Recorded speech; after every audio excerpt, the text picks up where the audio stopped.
భారత సైన్యానికి కొత్త బలం. భారత సైన్యం అమ్ముల పొదలోకి సరికొత్త నాగాస్త్ర-1 డ్రోన్లు చేరాయి. జీపీఎస్ ఆధారంగా పనిచేసే ఈ డ్రోన్లు రాత్రి వేళ కూడా లక్ష్యాలను ఛేదించగలవు. శత్రు బంకర్లు, ఆయుధ డిపోలు, శిక్షణా శిబిరాలను ధ్వంసం చేయడంలో వీటి సామర్థ్యం అసాధారణం. ఈ డ్రోన్ బరువు 9 కిలోలు కాగా 60 నిమిషాల పాటు ఎగరగలవు.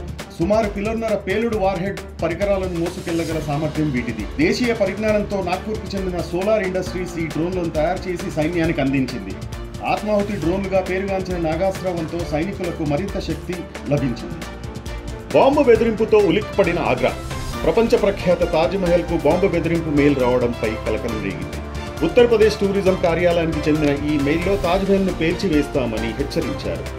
సమాచారం అందుకున్న టూరిజం అధికారులు, పోలీసులు అప్రమత్తమయ్యారు. బాంబు డిస్పోజల్ టీంలు డాగ్ స్క్వాడ్లతో క్షుణ్ణంగా తనిఖీలు నిర్వహించారు. అయితే అనుమానాస్పద వస్తువులు ఏమీ కనబడలేదని అధికారులు తెలిపారు. ఈ బెదిరింపు మెయిల్పై విచారణ కొనసాగుతోందని, నిందితులను గుర్తించి కఠిన చర్యలు తీసుకుంటామని ఏసీపీ సయ్యద్ ఆరిఫ్ అహ్మద్ తెలిపారు.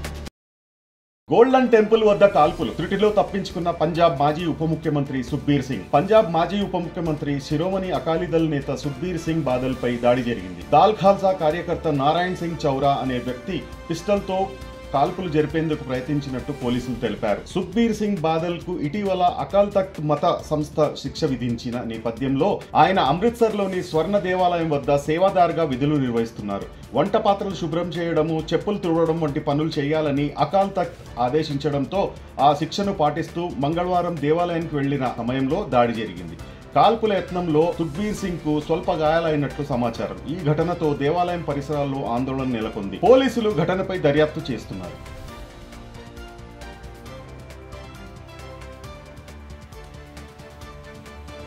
వరంగల్లో రిటైర్డ్ బ్యాంక్ మేనేజర్ హత్య. వరంగల్ పట్టణంలోని రంగంపేటలో రిటైర్డ్ బ్యాంక్ మేనేజర్ రాజ్మోహన్ హత్య జరగడం సంచలనం రేపింది. దుండగులు రాజ్మోహన్ ను కాళ్లు చేతులను తాళ్లతో కట్టేసి క్రూరంగా హత్య చేశారు. మృతదేహాన్ని కారు వెనుక భాగంలో ఉంచి రంగంపేటలో రోడ్డు పక్కన పార్క్ చేసి పారిపోయారు. పోలీసులు ఘటనా స్థలానికి చేరుకొని క్లూస్ టీమ్, డాగ్ స్క్వాడ్ సహాయంతో దర్యాప్తు ప్రారంభించారు. సీసీటీవీ ఫుటేజ్ లో తెల్లవారుజామున 3 గంటల సమయంలో మాస్క్ ధరించి కార్ పార్క్ చేసిన వ్యక్తి దృశ్యాలు రికార్డ్ అయ్యాయి. ఈ హత్యలో ఆ వ్యక్తి ఒక్కడే ఉన్నాడా లేక మరికొందరు ఉన్నారా అనే కోణంలో విచారణ కొనసాగుతోంది.